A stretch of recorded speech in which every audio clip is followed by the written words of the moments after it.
I'll just begin this by explaining the motivation I had for producing this flow diagram of starters procedures. Many years ago, I found myself standing alongside starters who were either not accredited, or even if they were, they'd fallen into ordinary habits. You see in a lot of places on club nights, the starters just think all you have to do is go, take your marks, beep, take your marks, beep, take your marks, beep. And a result, well, the swimmers adapt to it, but a result of that is that when a club takes some of their better swimmers away to a championship meet, they find they're being disqualified for not doing things properly at the start, and allowing the swimmers to think that the beep comes straight after the starter is called take your marks is very bad policy, because the swimmers start to jump as soon as they hear the end of take your marks, because they know the beep is coming then. But at a championship meet, they'll be applying proper procedures, as I will explain shortly. Now, this is just for starters, well, that's what I intended, but I'll take the opportunity here to, you see I've said start here with the referee's long whistle. Well, before that, there are a few things that need to be ensured. The rule book does say that the referee ensures that all the officials, and that's all of them, are in position before starting the race. And that includes the check starter, who should have ensured that all the swimmers are on the correct lanes in the correct heat, and then they go and stand on the opposite side of the pool, directly opposite the referee or the starter, so that all they have to do is look up and they know that all the swimmers are ready. And the referee scans around to make sure that the chief timekeeper is signalling that all the timekeepers are prepared for a start.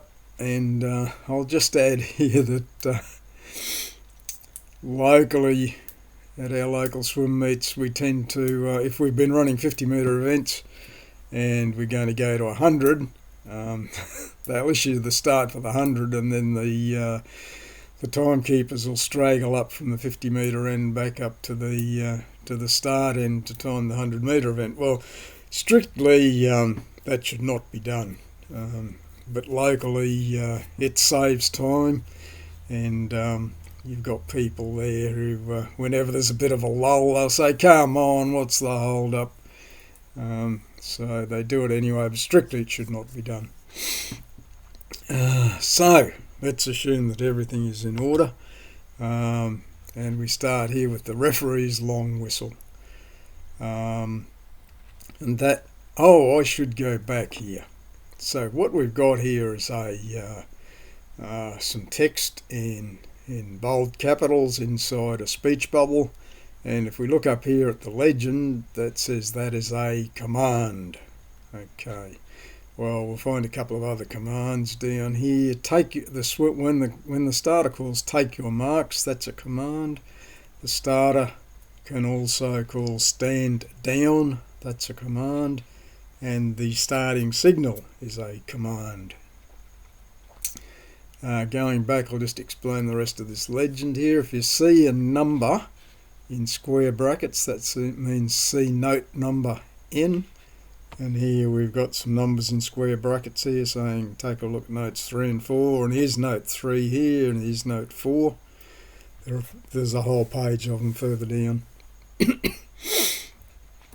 If you see what looks like a yellow sticky note with some text inside it in italics, That is directly from the rule book, and you'll also see a couple of places with some text here highlighted in yellow. That's straight out of the rule book. Here's more that's straight out of the rule book. If you see a rectangle like this that's outlined in red, that's an infraction that is disqualifiable. So here we've got delayed the start is one thing that's disqualifiable. Down here, disobeyed an order can be disqualified. And here we've got a couple of instances where initiated a start before the signal. That's the traditional old start before start signal, or breaking the start. Okay, so that's the legend. We've had the referee's long whistle. Now, if everything goes normally, and this is 95% of the time, the swimmers stand up on the blocks, the referee transfers control to the starter. The starter, we'll come back to this.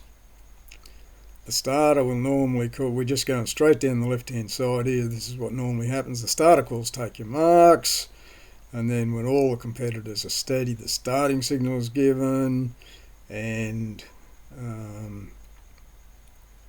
there's a decision about whether the start was fair, and then control returns to the referee. So 95% of the time that's what happens, but things can go wrong, and that's why I wanted to do this, is because you've got a lot of decisions to make in a very short time, and if things go wrong you can end up in this can of spaghetti over here, and you've got to get all this correct or else we've got an official's error.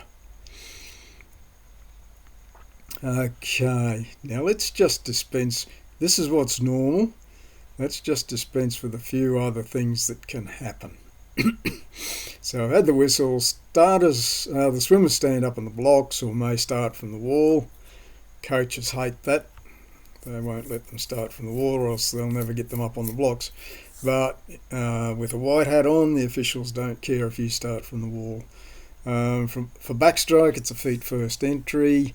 The second whistle signals the return to the wall with both hands on the starting grips. Now, we aren't told the rationale for the rules, but my guess is that's so that a swimmer can't hold on with one hand and have the other arm already some way down the lane, so that they think they're going to get a head start. Okay, now, crowd noisy, so lots of times the swimmers won't shut up. Behind the blocks, the swimmers under the tents won't shut up. Coaches are notorious for sometimes calling out one last shout of encouragement or coaching instructions, which are illegal, after the starter is called take your marks. Jump on that, it's illegal.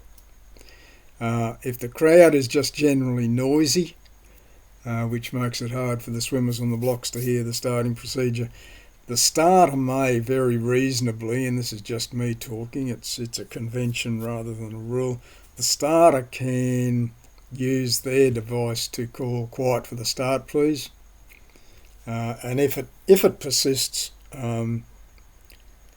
you can stand the swimmers down, the referee can go over to the announcer and get the announcer to inform everyone that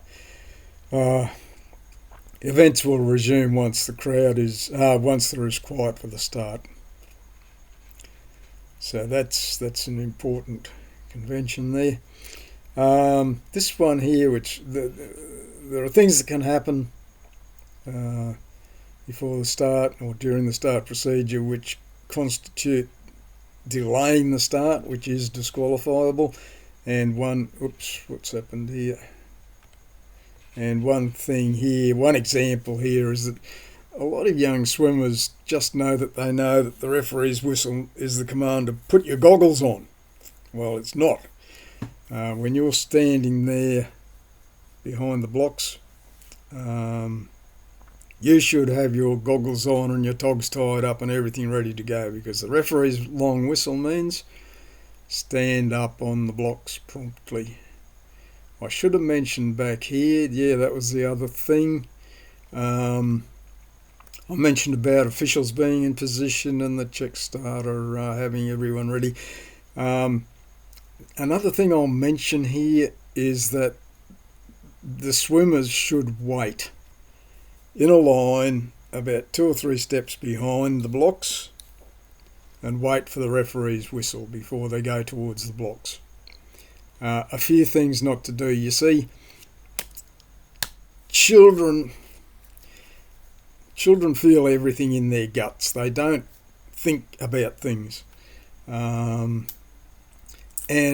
when a start occurs and those swimmers are racing, the next one standing behind just know that they're gone, I can have that now.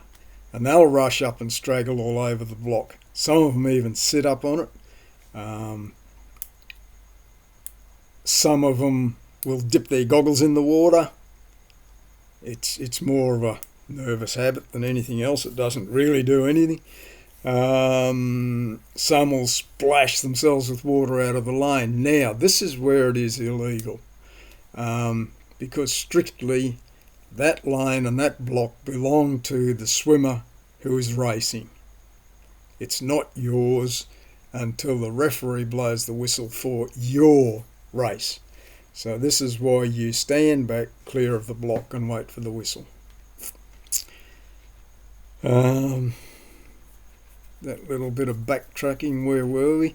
So yeah, some swimmers think that the whistle means put your goggles on. No, you should have your goggles on already and your togs tied up, and you should be standing quietly a couple of steps behind the block. Another thing that can delay the start is once they're up on the blocks and you've got, a 12-year-old who's going through a phase where he just knows that the whole cosmos revolves around him, and he's just going to get ready when he's good and ready. He's going to get into his little Zen state first, or whatever he does. That can be delaying the start. So be very careful. We haven't come to it yet, but when the starter calls take your marks, it means take up your starting position promptly.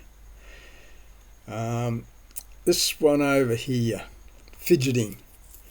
A lot of them are very nervous. They'll scuffle their feet, they'll push their goggles, do all sorts of things, pull their caps down. All this sort of nervous behaviour you can ignore at this stage. And so, yeah, how to deal with all those sorts of things. Now, the swimmers are up on the blocks and they've settled down. The referee will signal with an outstretched arm that control is delegated to the starter.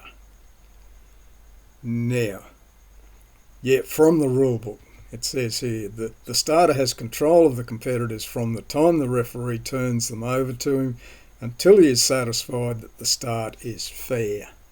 And then in brackets here, this implies that the starter should make all decisions and issue all commands until the start has been completed, and that's notes 3 and 4 here. Now, more talking about it. So I'll just deal with number 4 first, where it says ideally the starter has complete control of the start. However, in practice, non-accredited or inexperienced starters may necessitate intervention by the referee. However, it is not allowed for in the rule book, which assumes that all officials are competent and accredited. So they're all yours. You do everything. Don't when things start to go wrong, like we'll see on the next page, don't think that it's the referee's job to jump in and deal with all that. It's not their job at all. It's yours.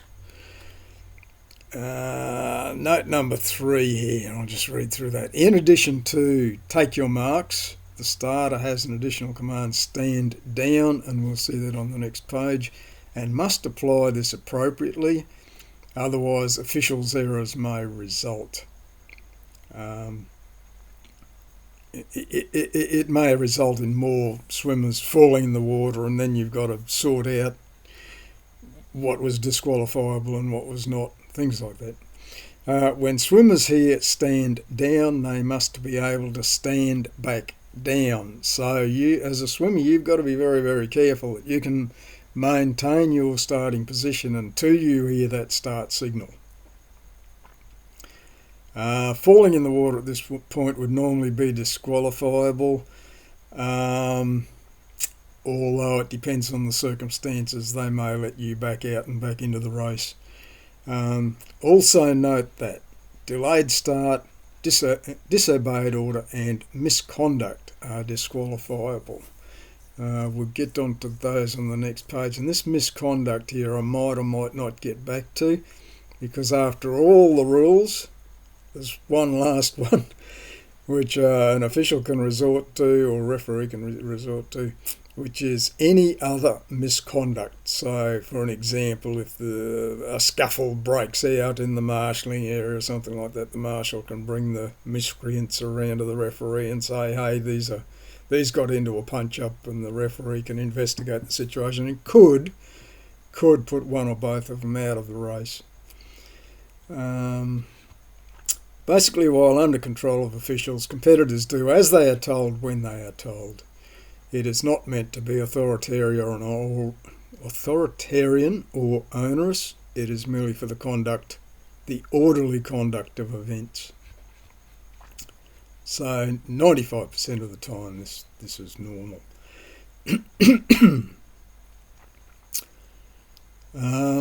Okay, on to the second page here.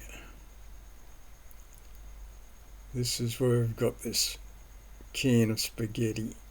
Get all this in the view. Right, get my little thoughts together. I'll just follow the arrows. As I said before, when the referee turns control over to the starter, it means that the referee considers that within a few seconds all the swimmers should be ready to conduct a start. And so the starter will just take those few seconds to make sure that everything is settled down, and then calls take your marks, which is, remember, is a command, which means all swimmers promptly take up their starting positions with at least 1 foot at the front of the starting platform and keep still. At least 1 foot at the front of the starting platform, straight out of the rule book. Me being me, I thought it was to make sure no one could get a run up from back on the fence or something like that. I was told it's for safety reasons, and I have seen that if they don't have that foot at the front of the starting platform and toes over the front edge, if their rear foot, if they're doing a track start and their rear foot happens to slip, that could be dangerous. So they need that front foot holding on to provide some stability. Keep still. We were talking about fidgeting and things like that up on the previous page. I'll just mention here that for a very long look, officials can be subject to falling into fads just like anyone else, and one fad that's sort of come and gone is a notion, well, they made up a rule of their own that was movement on the block. There is no such infraction as movement on the block. You won't find it anywhere, but I imagine what it is that some of them have had some experience with athletics, track running, and just about everyone has seen World Championships or Olympic Games, watching the track runners do their starts, particularly the sprinters, where it's all very dramatic, and in those situations you'll see competitors being put out for movement at the start. They're not even allowed to twitch a little finger. Well, in swimming it's different. we're only, I'll just move down here, the starter decides whether the start is fair, subject only to agreement by the referee. So I'll get back to it, but if any random movement that does not confer an unfair advantage can be ignored, basically. But for several years there, most officials, most referees would disqualify a swimmer for movement on the block. There's no such infraction, but that's what they would say.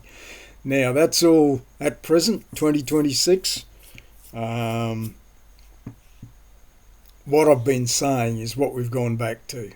Any random movement can be ignored.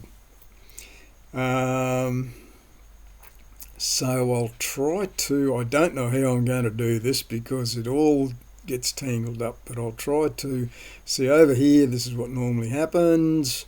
Take your marks. When all the competitors are steady, the starting signal is given.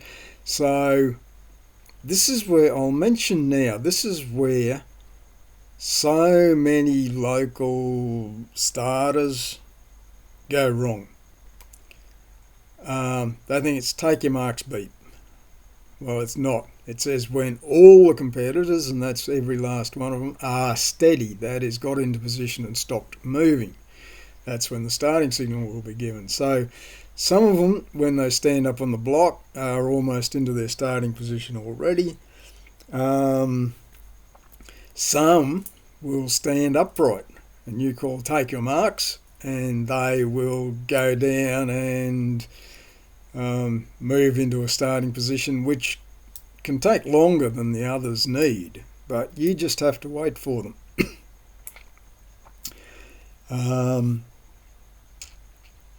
Right, I'll just work my way back from here. If there's excessive random movement for too long, note 6, taking too long to take up position or longer than reasonable time to hold starting position. Now, this is just my personal opinion. There's nothing about it in the rule book. But this is where, for quite a number of years, until recently, the referee and the starter would just hold the swimmers there until everybody stopped moving. So every time everyone twitched a little finger or pushed their goggles or something like that, that would reset the time, and the starter would wait again to see if everyone stopped moving. And multiple swimmers could fall in, and this could take several seconds, many seconds, much longer than is a reasonable time to hold the starting position, in my opinion. But they seem to think it was all very dramatic. But fortunately, 2026, that's all gone, supposed to have been gone now. But we can still have this excessive random movement or taking too long.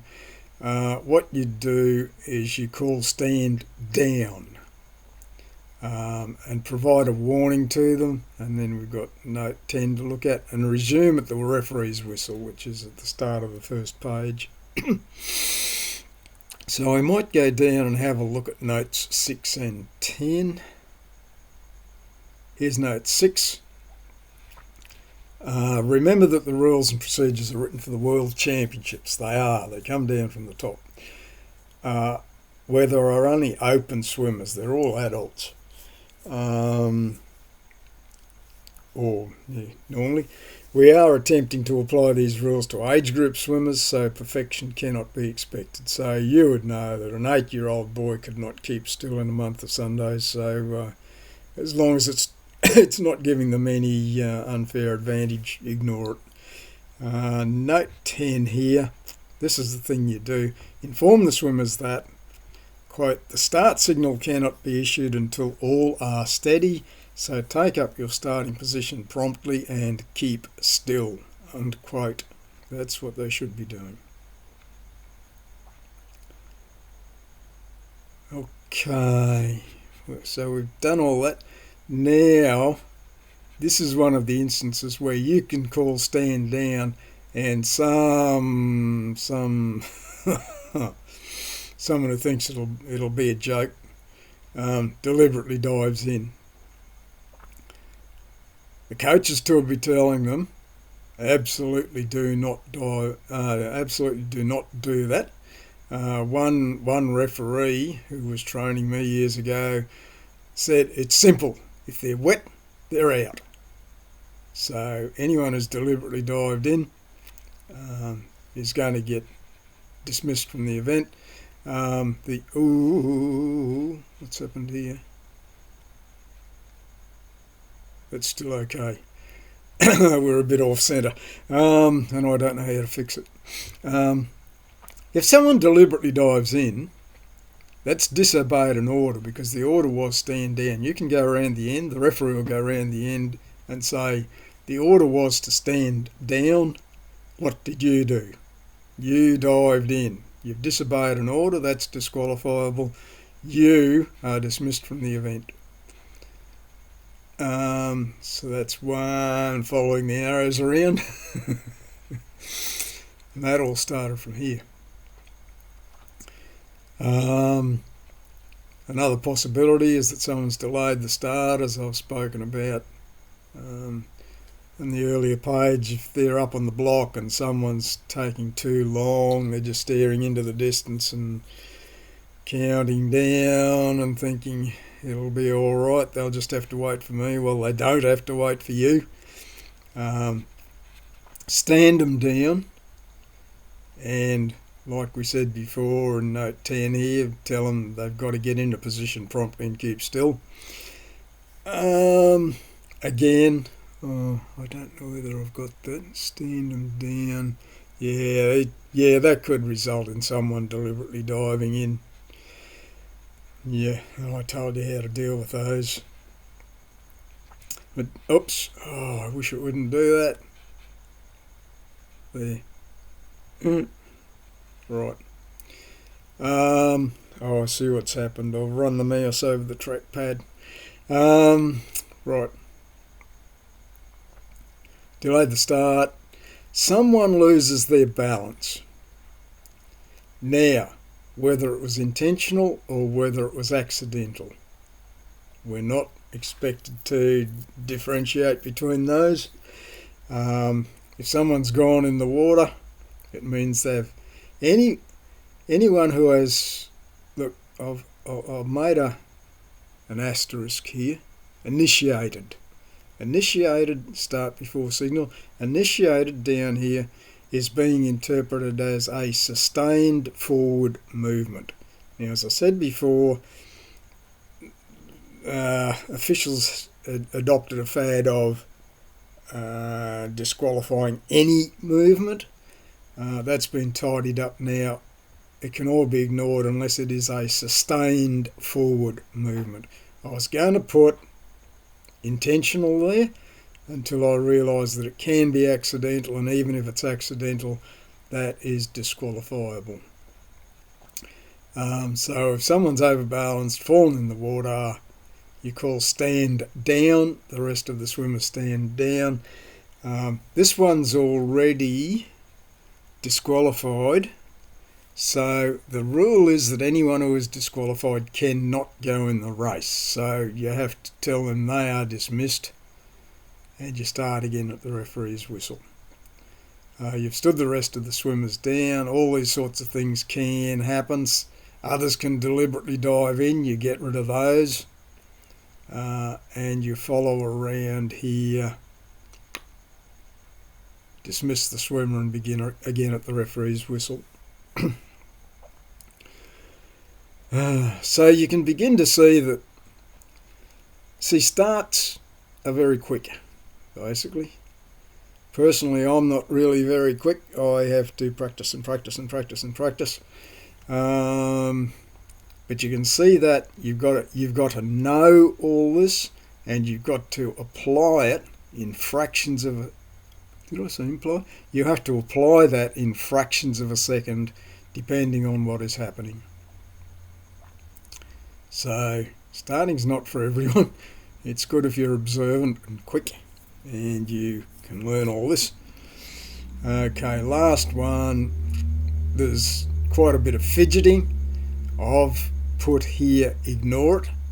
The chief referee, when I first designed these, said no. If they're fidgeting, that's movement on the block. And you can only ignore it where rule tolerance prevails. And that's normally 7 and unders. But now, at present, you can ignore random fidgeting, or I'll stand them down and warn them. And this is the same as note 6 again here, which was about applying the rules strictly to young age group swimmers.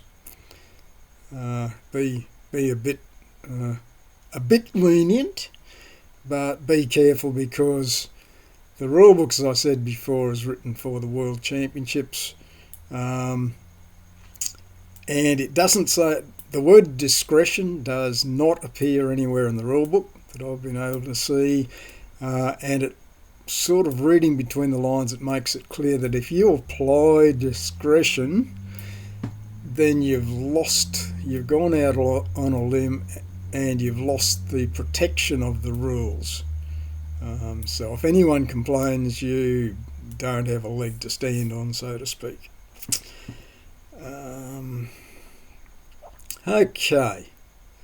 When all the competitors are steady, the starting signal will be given. That is what is normal.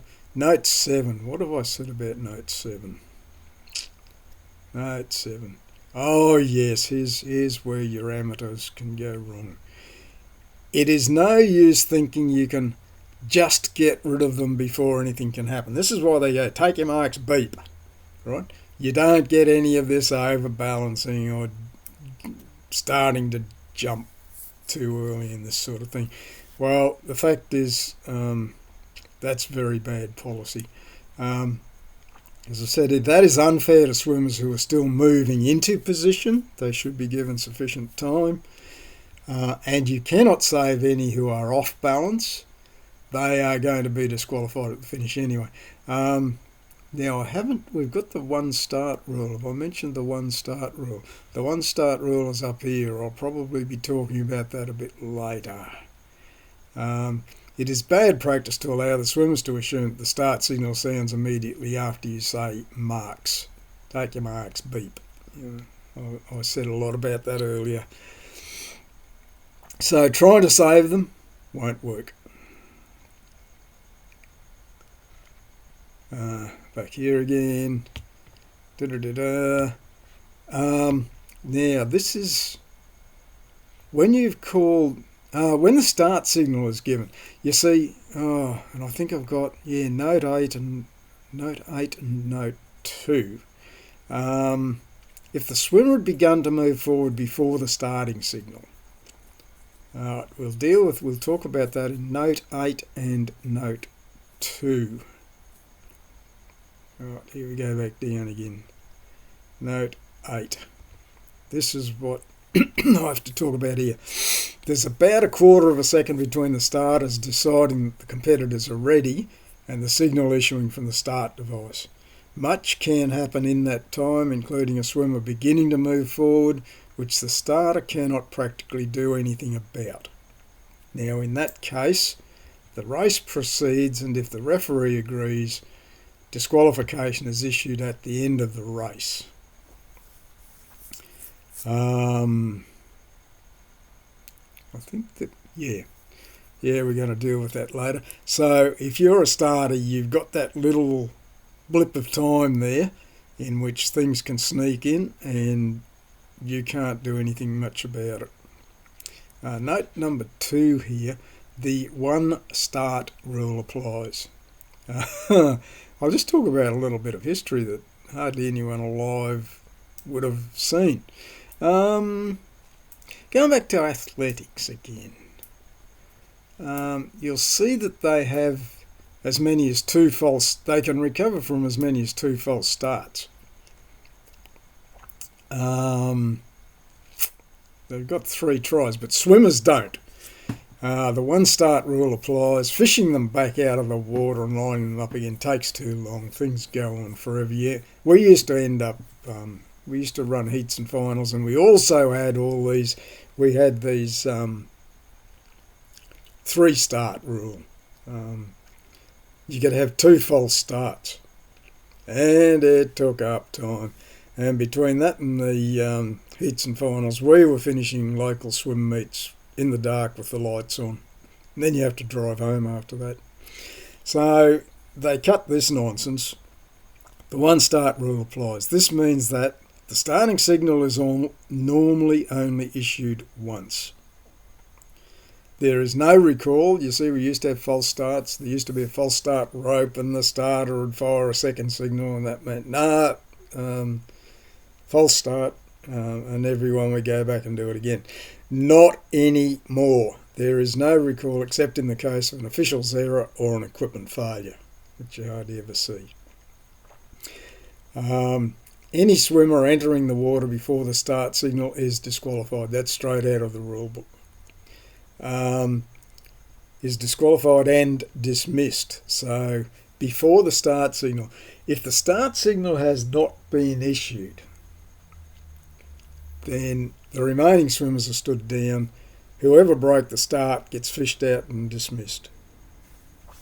Any swimmer disqualified prior to the start for whatever reason is prohibited from competing in the race. They get told to go away. I think that's dealt with that. We'll go back and find where we were here. Yeah, the swimmer had begun to move forward before the starting signal. So that's initiated the start before the signal, which is interpreted as sustained forward movement.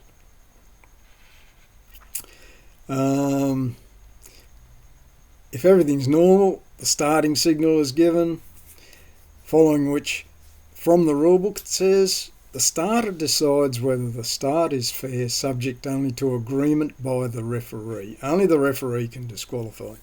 The starter will initiate the infraction report, but then for it to go right through the system, it has to be endorsed by the referee.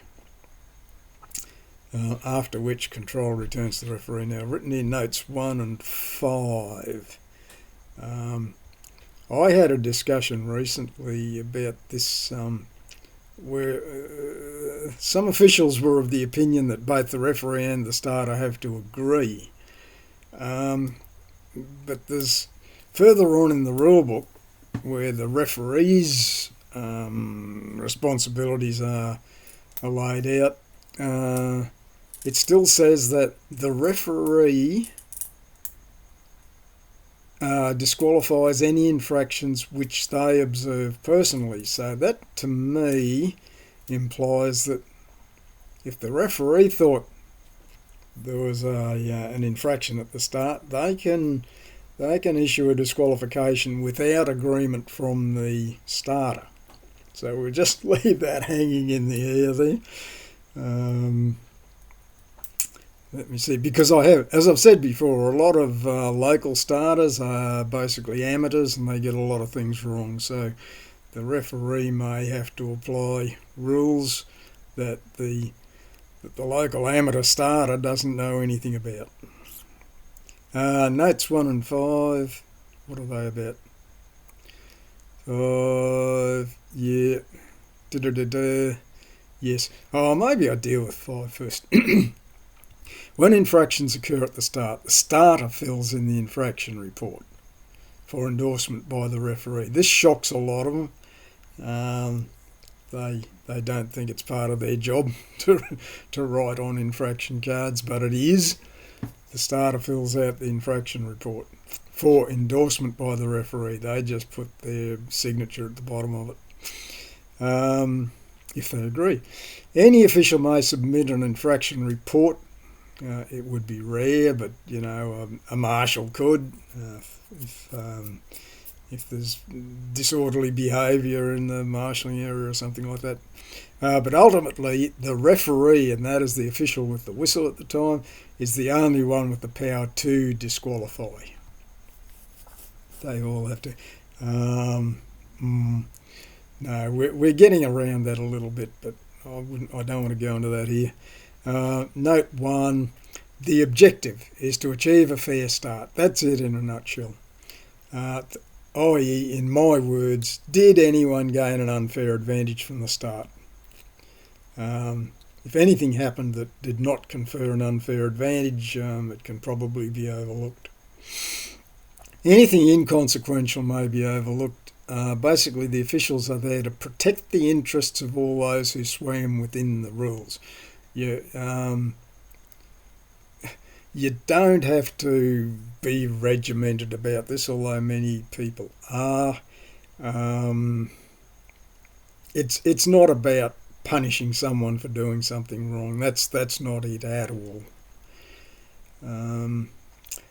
Here, disqualifications are issued to prevent the medals and points going to anyone who gained an unfair advantage or who adversely affected another swimmer by going outside the rules. That's it in a nutshell.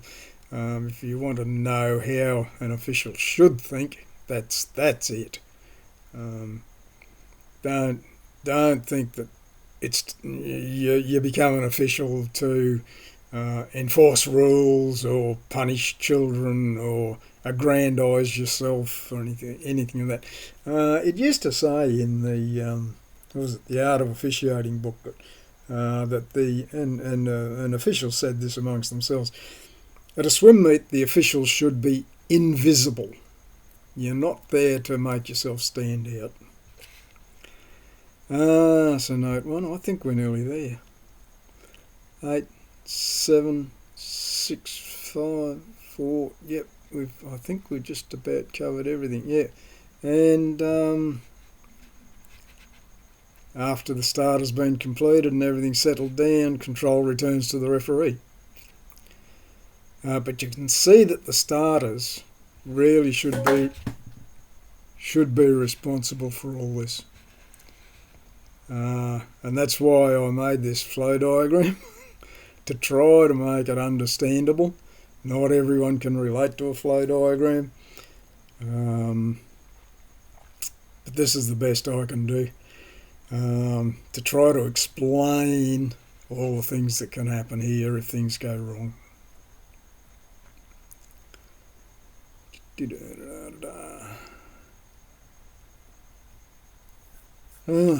I think we've done it. Okay.